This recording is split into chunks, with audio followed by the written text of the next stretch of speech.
हम इस वक्त इस सर्दी में सिर्फ इसीलिए बैठे हैं अपने बुनियादी हकूक़ के लिए। 1 नवंबर से जामे बलूचिस्तान के 2 तालिब-इल्म पाकिस्तान स्टडीज़ डिपार्टमेंट के सुहेल बलोच और फसी बलोच हॉस्टल से लापता हैं। तो 3 नवंबर से हमने जाके यूनिवर्सिटी इंतज़ामिया के सामने जो है ना एहतजाज किया। YDA बलूचिस्तान का ये एहतजाज पूरे बलूचिस्तान में तमाम सरकारी अस्पतालों में पिछले 2.5 महीने से शुरू है, जिसमें ये तमाम एहतजाज का मकसद जो था अस्पतालों में बुनियादी सहूलियात ना होने की वजह से है। हर बार एक नया एक्सपेरिमेंट हम पे मुसल्लत किया जाता है।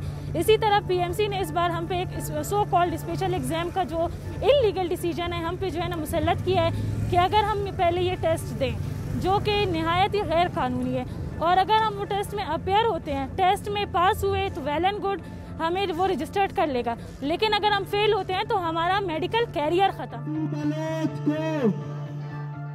समझते हैं कि तालीमी निज़ाम का बाइकाट करना है कि तालीमी एक्टिविटीज़ का बाइकाट करना बिल्कुल तलबा के स्टूडेंट्स के मफाद में नहीं है। लेकिन दूसरी तरफ मसला ये है कि 2 साथियों की ज़िंदगियों का सवाल है। वो आज जो है ना उनको दूसरा महीना हो रहा है कि वो लापता हैं। ऐसा तक कोई सुनवाई ना हो सकी। फिर हमने अपनी एहतजाज को वसअत देते हुए यूनिवर्सिटी को तमाम तर इम्तहानात और एकेडमिक और नॉन एकेडमिक जितनी भी एक्टिविटीज़ हैं उनका बाइकाट किया, और यूनिवर्सिटी गेट के सामने हम तकरीबन जो है ना 18 दिनों तक बैठे रहे और हमने धरना दिया। तो यहाँ पे आने वाले मरीज़ों के लिए डिस्प्रिन की टेबलेट तक अवेलेबल नहीं है। ऐसे हालात में काम करना जब डॉक्टर के लिए मुश्किल हो गया, आए रोज़ मरीज़ों के साथ झगड़ने से बेहतर था YDA बलूचिस्तान ने यह फ़ैसला किया कि हम एहतजाज करेंगे और हुकूमत को मजबूर करेंगे इस चीज़ पे कि सरकारी अस्पतालों में तमाम सहूलियात, मेडिसन, टेस्ट और जो ऑपरेशन थिएटर में जो ज़रूरियात है मरीज़ों के लिए वो मुहैया की जाए। हम किसी सिफारिश की बुनियाद पे आते, हमें समझ आ जाता सही है भाई हमारा कसूर है, हम टेस्ट दे देते।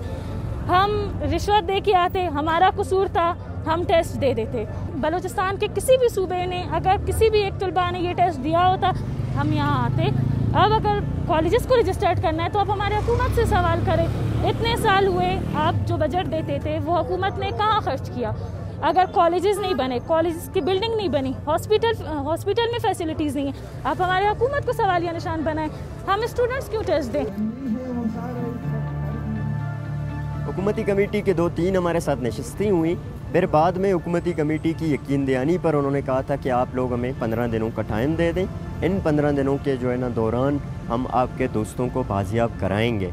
लेकिन अफसोस का मकाम यह है कि 15 दिन गुजरने के बावजूद भी ना उन तलबा का सुराग लगाया गया और ना ही हुकूमती कमेटी ने आके हमसे कोई पेशरफ्त बताई। हमारा जो है ना मुतालबा ये था कि इन 2 तलबा को बाजियाब किया जाए। अगर उन पे कोई इल्ज़ाम है, कोई चीज़ है तो अदालती कार्रवाई के तहत, अदालती सिस्टम के तहत उनको मंजर आम पर जो है ना लाया जाए। आज अगर वो जो सहूलियात हम हॉस्पिटल के लिए मांग रहे हैं, आज वो ये सहूलियात दे दे, हम अपना तमाम एहतजाज ख़त्म कर देंगे। हमने 2 शराइत रखी है, या तो हुकूमत ये तमाम सहूलियात अस्पताल में दे दे तब हम एहतजाज ख़त्म करें, या हुकूमत थ्रू प्रेस कॉन्फ्रेंस ये ऐलान कर दे कि हमने हॉस्पिटल में बजट नहीं देना, हमने यहाँ अद्वियात नहीं देनी, तो बराए करम जो मरीज़ है वो डॉक्टर से ना झगड़ें, हमने अस्पताल में सहूलियात नहीं दी। हुकूमत ऐलान ये करती है कि हम सहूलियात देते हैं, लेकिन यहाँ पे जब कुछ नहीं होता तो मरीज़ आके डॉक्टर से दस्तक करे बाहों के।